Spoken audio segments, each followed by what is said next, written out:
Test ক্ৰিকেটৰ মানচিত্ৰত খোদিত হ'ল বৰষাপাৰাৰ নাম। উত্তৰ পূব তথা অসমত প্ৰথমখন টেষ্ট ক্ৰিকেট। AC ষ্টেডিয়ামৰ সেউজীয়া ঘাঁহনিত ৰঙা বলৰ যাদু। শুভ্ৰ পোছাকত টীম ইণ্ডিয়াৰ সন্মুখত দক্ষিণ আফ্ৰিকা। ৭৪ বছৰীয়া অপেক্ষাৰ অন্ত পেলাই অৱশেষত অসমত অনুষ্ঠিত হ'ল টেষ্ট ক্ৰিকেট।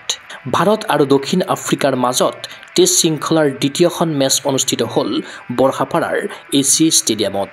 টছত জয়ী হৈ প্ৰথমে বেটিং কৰাৰ সিদ্ধান্ত ল'লে দক্ষিণ আফ্ৰিকাই।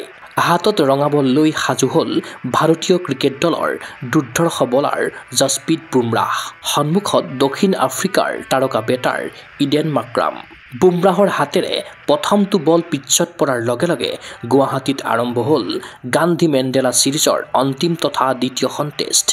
ইফালে গুৱাহাটীৰ টেষ্ট মেচত আৰম্ভ ICCৰ এটা নতুন নিয়ম। লাঞ্চ ব্ৰেকৰ পূৰ্বে হ'ল টি ব্ৰেক। বৰষাপাৰা টেষ্ট মেচৰ আন এক আকৰ্ষণ হৈছে সৰ্থেবাৰীৰ থলুৱা কাঁহ শিল্পৰ ৩৫ কেজি ওজনৰ এটা বিশেষ বেল। পুৱা ঠিক ৯ বজাৰ লগে লগে BCCIৰ সচিব দেৱজিৎ শইকীয়া আৰু BCCIৰ সভাপতি মিথুন মানহাছে বজালে টেষ্ট ক্ৰিকেটৰ ঐতিহাসিক বেলটো। তেতিয়াই যেন অসমৰ ক্ৰিকেট প্ৰেমীয়ে কেইবা দশক ধৰি অপেক্ষা কৰি থকা ক্ষণৰ অন্ত পৰিল। উল্লেখ্য যে নেহৰু ষ্টেডিয়ামত ১৯৮৩ চনত প্ৰথমখন আন্তঃৰাষ্ট্ৰীয় এদিনীয়া মেচৰ সোৱাদ লৈছিল অসমৰ ক্ৰিকেট অনুৰাগীয়ে। তদুপৰি ২০১৭ চনত প্ৰথমখন আন্তঃৰাষ্ট্ৰীয় T20 ক্ৰিকেট মেচ অনুষ্ঠিত হৈছিল AC ষ্টেডিয়ামত। কিন্তু ইয়াৰ বিপৰীতে পূৰ্বে কেতিয়াও টেষ্ট ক্ৰিকেটৰ মাদকতা পোৱা নাছিল অসম তথা উত্তৰ পূবৰ ক্ৰিকেট অনুৰাগীয়ে। অৱশেষত দেশৰ ৩০তম টেষ্ট ভেন্যু হিচাপে ভাৰত আৰু দক্ষিণ আফ্ৰিকাৰ মাজৰ টেষ্ট শৃংখলাৰ দ্বিতীয়খন মেচ আয়োজন কৰিলে বৰষাপাৰাই। ইতিমধ্যে ইডেন গাৰ্ডেনত অনুষ্ঠিত হোৱা শৃংখলাৰ প্ৰথমখন মেচত দক্ষিণ আফ্ৰিকাই জয়লাভ কৰিছে। ফলত ১-০ত আগবাঢ়ি আছে দক্ষিণ আফ্ৰিকাৰ ক্ৰিকেট দল।